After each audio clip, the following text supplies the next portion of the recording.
Well, it's a busy few weeks ahead for global central banks. The Federal Reserve, of course, is expected to pause interest rate hikes during its upcoming policy meeting on Wednesday.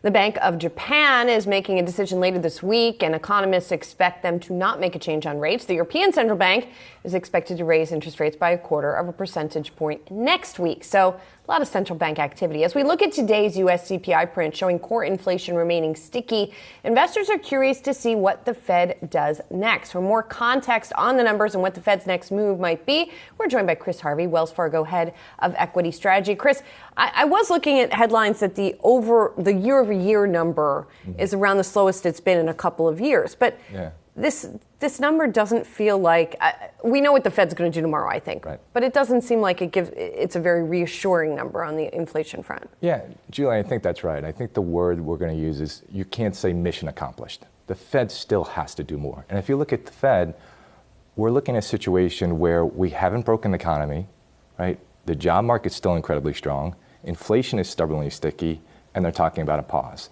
We really do think they need to do more. And more may be holding on, but more may be more interest rate hikes as we go forward in time. Things, if you told me that Fed funds were going to be above 5% and the economy would be doing what it's doing right now, I'm not sure I would have believed you.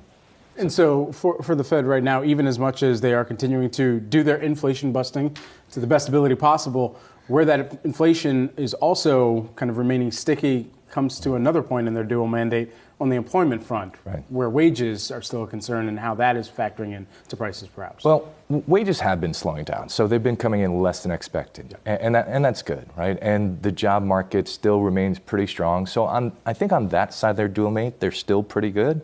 But really the inflation side, they're talking about 2%. And I think 2% is really aspirational.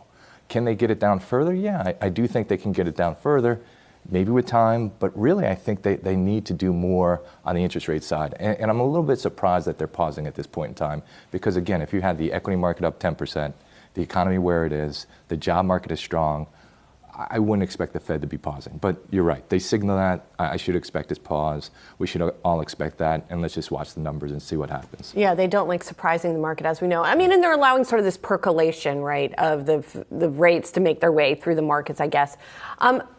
So to your point, we have seen stocks just stage a pretty impressive rally, right? We've seen new highs for stocks like Apple. We've seen a new bull market, et cetera, et cetera. Right. As you said, this was difficult to predict, right? Especially the economic backdrop here. Right. So how do we predict what happens next? It's a great question. So let me be incredibly transparent. We're at 4,200, so the market's above where we expected it to be. That was our year-end price target. We're very surprised we got here this quickly. And then when we look at the underlying fundamentals, they really don't justify this kind of sharp move up. A lot of it, as you know, is AI and AI related. A lot of it is positioning. And so as we look forward in time, we think it's a period where you should expect to see some sort of pullback. So couple of things that we think make sense. This rotation into smaller caps and mid caps, that makes sense to us because they've lagged a lot and you think the economy is still okay. Well, we should see a bounce, and we are seeing that bounce. And again, Uber caps have done an incredible job year to date. The other thing, though, that we think is nothing goes up in a straight line. And so at this point, a lot of my peers have gone from bearish to bullish. Sentiment has really risen. We're going to start looking at 2Q numbers in the second half, and things aren't great. So sooner or later, we should have some sort of pullback. We also have to deal with what may be a not so great decision, or we may be dealing with a situation where students have to pay back their student loans in full. And that's not something I think a lot of people are expecting, especially people who are on the other side of that trade, if you will. Certainly. And so 4,200 before as well, we should note the Q3 2023 beginning of a recession that some bank CEOs have called for or at least anticipate or forecasting right now. So what does that signal to you? So again, like all good equity strategists, I'll talk my book a little bit. So we were expecting an economic malaise, and we were expecting economic malaise because the consumer was in pretty good shape. Balance sheets were okay, right? We're talking about the consumer whittling down his or her excess savings. If you look at the corporate side, corporates were in good shape. Fair amount of cash on the balance sheet, margins pretty healthy. But what we thought is you had a lot of pent-up demand being satisfied, and there's just no real upside.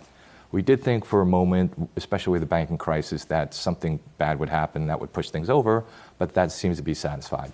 And so what we're beginning to see is more and more people just saying, hey, this is going to take a lot. We'll get there, but this is going to take longer. And that does make sense to us.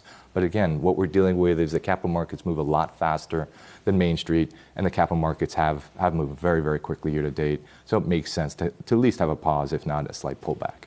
On the flip side, what would convince you that the rally in equities is real, for lack of a better word? So let me say it this way, okay? The way we're wrong. I think there's two ways that we're wrong. That the premium for AI is even higher than we ever would have expected, okay? The other way that we're wrong is there is no recession, right? That we just kind of muddle through, inflation comes down, and the Fed realizes that monetary policy is actually too tight, and they need to cut not because the economy is slowing down, but because inflation has come down and monetary policy is too restrictive. And all of a sudden, everyone gets very excited about that. Interest rates come down, and you can support a much higher multiple, and EPS numbers begin to go higher. So those are the two scenarios I think. We just have a very difficult time with that recovery, that soft landing. And without really high EPS numbers, with the multiple that we're looking at, 19, 20 times, it's just hard to get really excited about the market. I'm not sure what we're playing for at this point in time.